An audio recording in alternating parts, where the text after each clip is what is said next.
कायनात का सबसे बड़ा सच दीन इस्लाम है। रोज़ा दीन इस्लाम के अरकान में शामिल है। माह रमज़ान के रोज़े हर मुसलमान मर्द और औरत पर फ़र्ज़ हैं।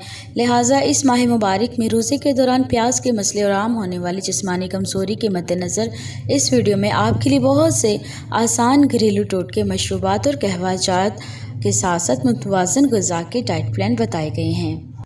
अगर हमें माह रमज़ान के रोज़े अच्छे से निभाने हैं तो सहरी और अफ्तारी दस्तरख़्वान को सादा रखना होगा। मकसद रोज़े रखना है, चटपटा खाना पीना नहीं। तमाम कोल्ड ड्रिंक्स की जगह फ्रूट्स के जूसेस बनाएं और मिल्क शेक्स बनाएं। गोश्त कम से कम इस्तेमाल करते हुए सब्जियों से दस्तरख़्वान सजाएं।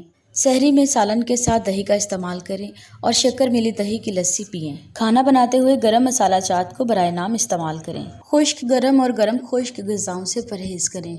प्यास की शिद्दत को कम करने के लिए नींबू पानी से गंजबीन से फ़ायदा उठाएं।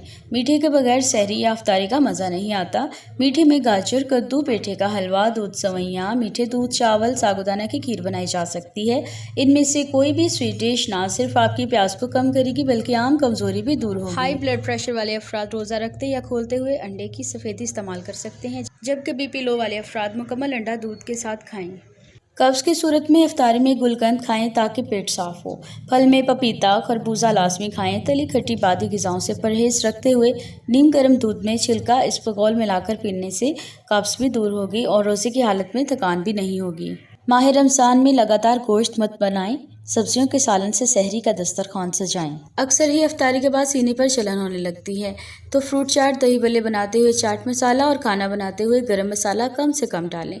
रोज़ादार के होंठ खुश्क होकर फटने लगते हैं, ज़ुबान पर क्रैक्स भी आ सकते हैं, तो तुख्म मलंगा वाला मीठा पानी, मुरब्बा, बही, खरबूजा, तरबूज और काली मिर्च, नमक से बना हुआ कोई भी शोरबे वाला सालन इस मसले का हल हो सकता है।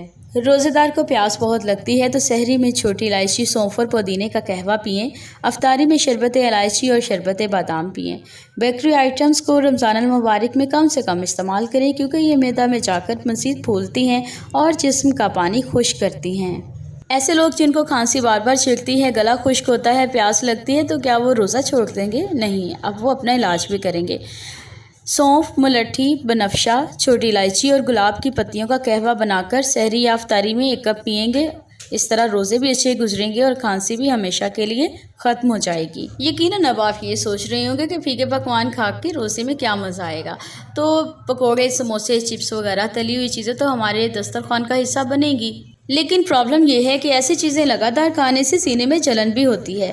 तो जी, सब कुछ चटपटा खाने के बाद जब आपको एसिडिटी सताने लगे तो फिर आपने क्या करना है, आधा चम्मच खुश्क धनिया का पाउडर लेना है और 1 ग्लास या 1 कप नीम गर्म दूध में उसको मिक्स करना है और उसके बाद आपने उसे पी लेना है। इसके बाद आप खुद देखेंगे कि आपकी जलन गायब। सेहत और तंदुरुस्ती के मुफीद घरेलू और देसी नुस्खे जानने के लिए हमारा चैनल सब्सक्राइब करें। वीडियो को लाइक एंड शेयर करते हुए बेल आइकन भी प्रेस कीजिएगा ताकि तमाम दर मुफीद वीडियोस की नोटिफिकेशन सबसे पहले आप तक पहुंच सकें। अपना बहुत सा ख्याल रखिएगा और हमें अपनी दुआ में याद रखिएगा। अल्लाह हाफिज़।